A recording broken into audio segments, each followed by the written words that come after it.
Hello, everybody, and welcome to Drawn to Us, a podcast with a profile picture drawn by us, where we draw ideas from us to draw you in. And no, heck, I'm not screwing up. Screw you. You know what?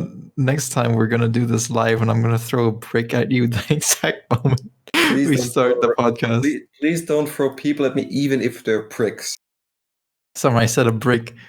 No, Keep in just mind, didn't. I swear to God. All right, Impy, break this up. Throw a brick of cheese. For goodness sakes, this is the worst. All right, anyways. This would be a nice start for a cheesy one-liner podcast. Oh my Today, God. we talk about storytelling. And I have a great deal of stories to share, and none of those are some I'll get into, right? Because instead we'll talk about some very specific storytelling. Storytelling in art, as in comics, and storytelling in music. So you guys looking forward to that? You've done your research, and I have presumably done mine. No, of course. This is totally not the moment where I'm like, oh crap, I should have done research. Not in the least. No, of course not. I've done some, not much. Very good. Same. But we'll get through it. So, I would like to start off with talking about historical development and the use as a storytelling device of music. Oh, music. Why do I have to Indeed. go first? Because you're correct. We'll do that second. We'll start with comics. Heck, you have at it. Yes. For goodness sakes. All right. So, well, comics, right? They're just a storytelling medium and device like everything else.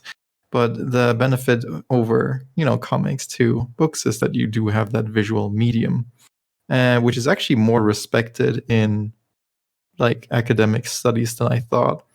I do recall that. Yeah, it is, which is surprising, right? When I was in school and I had German class, they told us to pick out something to study throughout the year.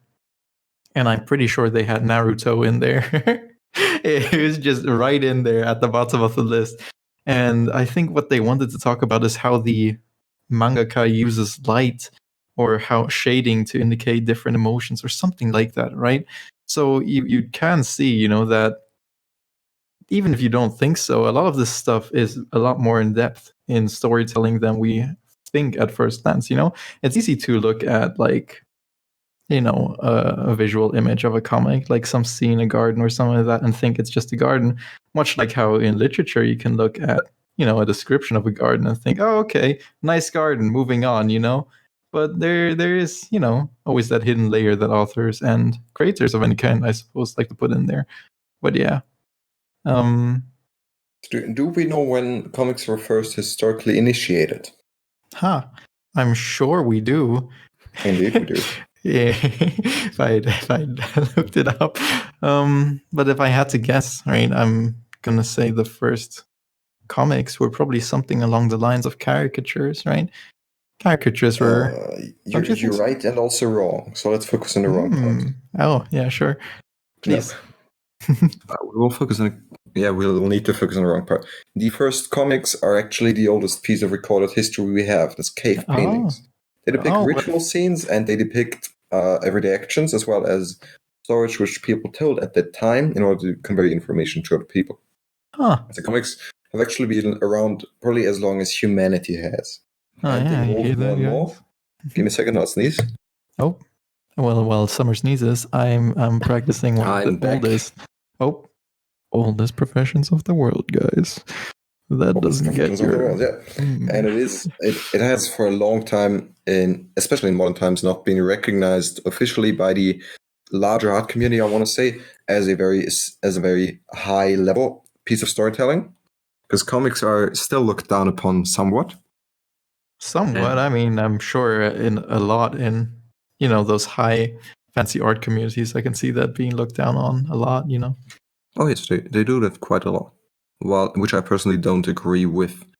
What I do want to pick up on is after they were first initiated, comics have been a large part of storytelling. It can even be argued that every single piece of painting is an individual comic page, just containing the story within itself, which I personally, again, don't agree to. Because I think a comic needs to be defined as having panels, having a coherent storyline that flows, and showing the passage of time.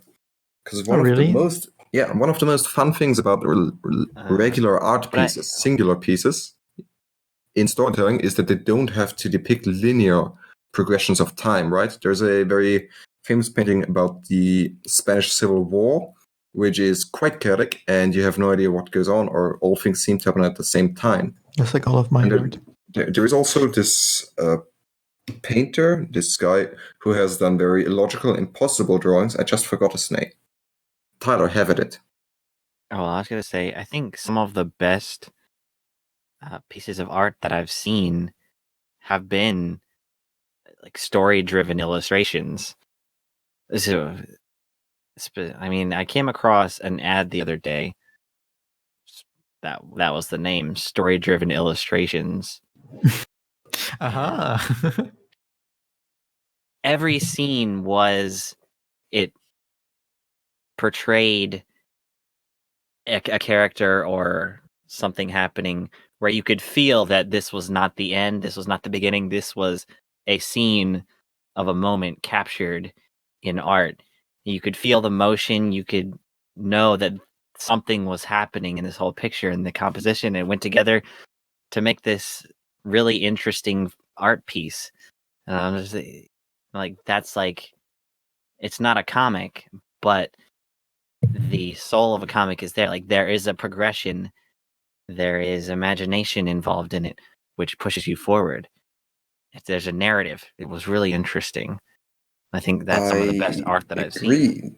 Some very great and probably famous pieces of art do involve linear progression of time and an act or a main scenery. That does happen, right?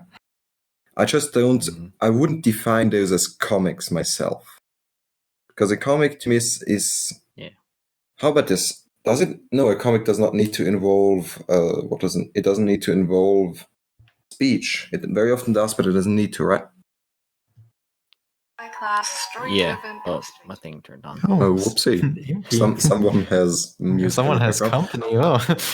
No, I don't think so.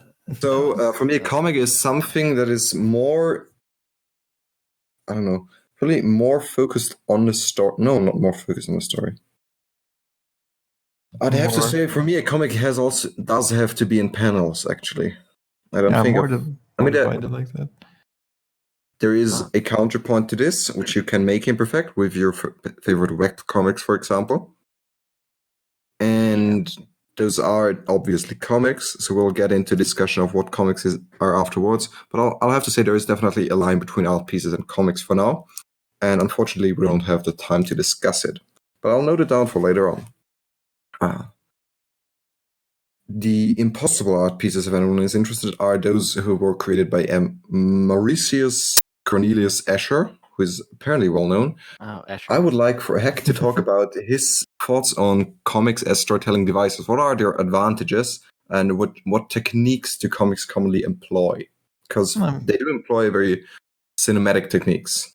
Let's start with cinematic techniques, and then you will tell us some of your favorites. I mean, we went over this a little bit ago, right? Which is that the biggest edge comics have over everything else is, the visual medium. Well, everything else that doesn't use a visual medium, right? And yeah, if you want to talk about big cinematic pieces, right? In comics, the best example I could name is, Dragon Ball. I mean, Dragon Ball is popular for a reason, and it became very well known for a reason, right? And what the mangaka would like to do was he liked to have big action shots, big cinematic action shots, and then every few pages he'd have a very small establishing shot of like the scenery. That's enough about the landscape. Dragon Ball, because time is ticking, the clock is ticking, and today we are looking out. So yes, Dragon Ball is very interesting. Yes. Tell us more about techniques. Some of those which I know are using the panels, which are most commonly a defining characteristic. Oh, that's what comics. You mean. Well, I mean, what techniques are there in comics specifically, as opposed to other things, right? Obviously, you have like a hell of a bunch of things you could do, right? You can have the characters jump out of the page. You can slice up your comic panels to be not just square, but all sorts of shapes, They can follow the action. You have a character slashing across the page. You can make one big slashing panel across the entire page, and then maybe have the character in the top left or something like that, and illustrate your entire story, not just in the things inside the panel, but using the panels as well. You can break the Yeah, for example, panels when it gets popping too out. exciting. Yeah, exactly. All sorts of fun stuff. You can, especially with like fourth wall breaking, is something that comics can do really great, because the already substantiated inside every reader's mind is that the story is contained within the panels of a comic, within the little box that you draw. And the moment you have characters reaching out of that box, it's an indication that they do break the fourth wall, and you can do all sorts of fun stuff. You have very creative 4-panel comics that basically loop their story infinitely, by using that sort of fourth wall breaking, reach out of your own There's panel. even an entire there's an entire subgenre of comics, or an entire comic series, which focuses on a character being able to break the fourth wall of comics. And I think it's the Unbeatable Nan or something. It's a superhero who just, his superpower is breaking the fourth wall and interacting with other comic versions. Right? He can jump and use panels. MP, one last quote from you about your webcomics, because you do enjoy those panel-less versions, if I remember correctly. Not love for you to talk for this for a few minutes. Before that, the history of comics. They did start out as caricatures, right? In common newspapers, there was usually a 4-panel, 3-panel comic, which was focused on comedy, very simple stuff, or caricatures, as in political ones. They were also very commonly used for propaganda purposes, because comics are really easy to understand. That's been a prevalent theme throughout the history. In the Middle Ages, people used comic style engravings instead of writing, because nobody could read. And so comics are a very interlinked piece of human tradition and of human interaction. Epi, would you like to talk about panel-less comics? Because we've talked about panel usage a bit. Then one last thing about panel usage. You can also show the flow of time and direction, because if a character enters from the left, goes to the right, that shows them looking forward to the future, going to the future. And it's the opposite for going from right to left. Yeah. So I mean, it's all about the greater narrative, is what we're saying. So I enjoy my webtoons on my web comics, and it's weeb. Sure, not as much as before. Whatever. But it's like it's utilizing the medium. So you obviously, before the internet was around, they had books, and books you turn your pages. So that's pretty much how the medium got started. And then when the internet became more commonplace, you had people pirating manga and comics and stuff. And because that's how the medium is, it's entirely made to be in book form. So you have your pages. Like that's what everything online was. It was still, you have your pages. So you just click, click, click, click. And despite that not being the best format for devices.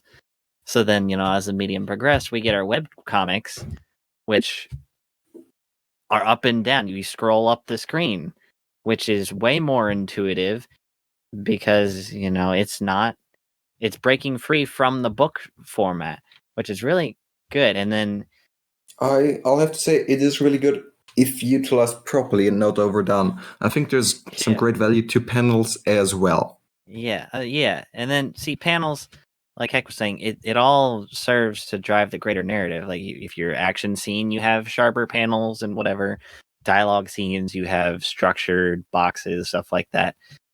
And it's all in what the emotion you're trying to convey is. And it's just, web comics I forget the one that I sent you guys, or Summer. You read it. I forget the name. Yeah, I did. It was quite nice. It really, really utilized. Was it called Eve? Could that be? I think so. Something along those lines, where it was a full-on webcomic. It was a scroll down, and that is how the art was made, as a progression of scrolling, and it all flowed in with each other. It was awesome. because it was See, actually utilizing wonder- the medium. It was, yeah. Do you know how the artist created this comic? Yeah, no. Partially Webtoons, the app, it doesn't let you upload one huge picture. You have to upload picture Yeah. in a certain aspect ratio. So, no, actually, no, I don't. She could have just made one giant strip and then just zoomed in on it and drawn it forever and then just cut it up. Okay. Cut it up is a good segue because we're cutting up this segment and going to talk about music now. Ooh, yay. Oh boy. So, let's see. What? So you hit it off. Tell us about the history of music from the conception of humanity to this point. From the conception of humanity. When we are Yeah. born, we are graced with the music of the universe. Now, of the heartbeat of our parents, would you count it as music? Music of the universe. The thump thump of life and the circle of soul. No, whatever. See, is a small point of contention because, like, so much of music itself is just in the rhythm.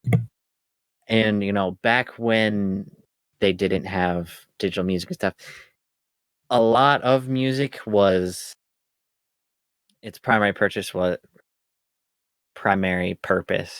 was a religious, and it was a storytelling device.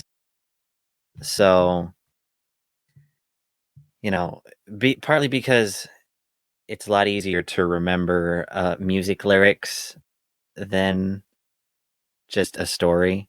So people would pass down their stories and their traditions in song just because it's a lot easier to remember. Yeah, I'm repeating myself now. And did it work, or did people change the song depending on, or with the comeuppance of new aspects of civilization? See, it did work because we do have records of tribes in jungles. I'll say jungles. We do have records of a lot of indigenous peoples that did, and some still do, and they have a much better memory for songs and the like than a lot of us today, because it was ingrained in their culture so much that from birth they were always memorizing and understanding and singing and all that. I mean, slight stereotyping, but it's true because it was remembered a lot. And if you go back and look at early Israeli Jewish, Yeah. who are Who are these disgusting? No, just kidding. Yeah. Who do you mean? I forget. Well, priests, yeah. Priests? Is that the word you're looking for? People group, but I forget their name, unfortunately. Okay, whatever. Religious people, they would sing their songs to each other. And as far as I remember, it remained largely unchanged for centuries because of how prevalent it was for them and how often it needed to be sung. Don't you mean prevalent? Prevalent. Yeah, prevalent. Yes, I think I did look at I just prevalent just is more natural. Oh, I forget the verb syllable. Well, whatever. So yeah, songs are really, the rhythm is something that is innately human because of our heartbeat. That's the academic consensus. Yeah, that we're constantly the thump, just unconsciously throughout our entire lives. And we have with when you're working out, you want music that's da da da da da da. That's a lot more. It's a lot. It's Intense, a fast lot more paced. intense, faster tempo than when you're just sitting around doing nothing. Usually, like it helps, and it's a physical reaction to rhythm. I'm not sure where I'm going with this. But Okay, there's enough about rhythm for now because time is still a thing.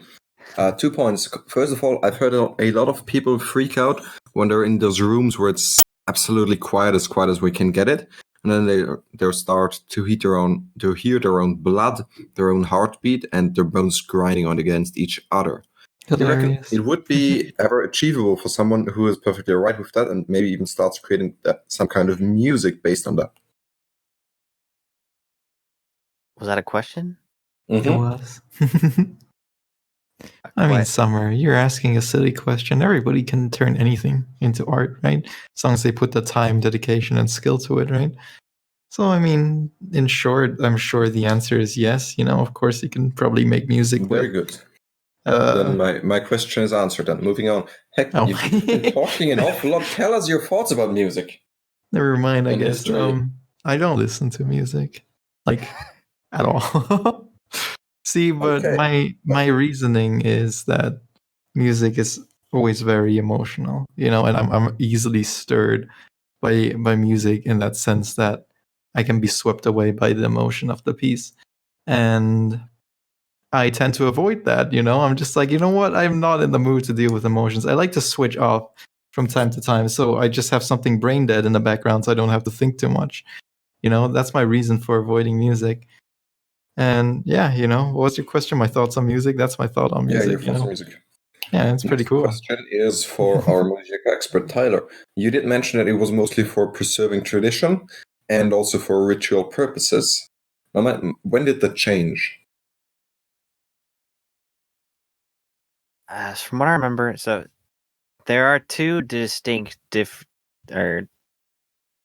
groups of music. You have your Western music, which is octave based, note based, and then you have a whole load of other cultures, and there's, like, especially Chinese, it's a big one, where they didn't codify it that much or that specifically for a long, long time after 600 BC. Was around when Pythagoras, he was Our the boy. first one to create the octave scale, and that's how long this has been around. Or that I mean, octave scale's been around for. So I'd say a lot of it happened with the Greeks and with the rise of philosophy and culture and all that, where people started putting music in their plays. no, you mean And like the art of storytelling, right? How they pass on, like, bards pass on stories only by mouth, and music is like a little thing to help them along with that. yeah. Hmm. So with the stories, basically, is I think when it came in. So that'll be my response with Pythagoras around 600. And then I don't know much about when Eastern music changed. Yeah, I'm a Western guy. But there's mentions of plays and stuff in China in at least 600 AD. So it was before that. Okay, thank you. Well, that is actually a very good response. Do you have something you wish to bring upon the table about music, or should we move on to the next piece of questions? You may move. Let's go. Yeah, I can move, and move is very good because I want to know about dancing, moving to music. Ciao. Do it. Goodness sakes, son. Oh, come on, that was a good one. I heard Imperfect chuckle even if he denies it. But no, do you have any ideas about dancing? About dancing along to music? Historically, yes. Historical dancing. No. Aside from I know a lot of tribal dances were popular with Native Americans. Here, I thought you were just gonna bust it. Yeah, I know a lot of tribal dances. I'm a really tough guy. Like I learned them all. It's the Hawaiian blood. Oh yeah, Hawaiians. They did that. A lot of islander people did that. Oh yeah, I mean, don't the new people in New Zealand have this traditional dance thing? I saw that little clip a while ago. Like this whole bunch, like hall full of students doing this traditional music, dance, song routine to say goodbye to their former school director or something like that. It's really intense. Oh god, I wish I knew what the name of that thing was. But do you guys kind of understand what I mean? I've seen TikTok videos. Yeah. Yes, of course you would. Hanging around teenagers all day. I'm curious though, do you think the reason why dance evolved is because people used music along with stories and naturally moved, and then eventually those movements got more and more abstract, as did the music? Or is it rather because people have a natural tendency to move to music, right? Because we do have that. When you're jogging while listening to music, you naturally adapt your jogging speed and your jogging rhythm to that, if I'm remembering this correctly. Yeah, I recall there being a Chinese torture method where you strap somebody to a drum and then make sure to match the drum beat to their heartbeat, and then you keep drumming faster and faster until their heart increases along with the drum beat until it stops. Wait, is that real? I think so. That doesn't sound like torture. It sounds like murder. Well, I mean, it is torture, though. I guess it's more psychological torture. You know? Well, I mean, I'm sure it's also physical to an extent. You know, if your heart beats faster, I'm sure you get more excited, and then you feel that, and then it's like, oh no. You know? Yeah, it is. That would be cool. Yeah. So that's my last question. Excited for music as a historical subject. When did it start being used as a treatment method? Because nowadays we do use calming music for relaxing, or we do use classical music. Baroque music is great for studying, for example, right? And we do have proofs of that. Although playing it to your baby inside a belly does not do anything, as far as we know. But when did we start using music to have effects? I mean, you know, the Chinese used it as torture some time ago, so even though there's one. Okay, how about this as beneficial effects? I mean, music was always used to create a sense of unity and purpose, right? For those rituals. But I think eventually we transitioned to a subtype of music which was used specifically for things like therapy, calming people down, and stuff like that. Yeah, I'm not even sure because I mean, it seems like a very recreational thing, you know? I feel like if we think about it in this sense, music almost seems like, you know, that kind of old expensive thing that only the rich would be able to afford, you know, have a musician lying around to play it. So, I mean, when did that stop, you know? I disagree, because we have talked about this. What's the oldest instrument? The voice? And who has a voice? Almost everyone. Well, sure, somewhere. But then, have you not seen all those Disney songs where, you know, Disney movies where nobody's allowed to sing? There you go. No. That's what the old times were like. No, I haven't seen those movies, I think. Okay. Yeah. Any closing words? Because otherwise we can move on. You know, I think music has just been the same for a long, long time. And it's just being adapted to different purposes as we move along and find different purposes.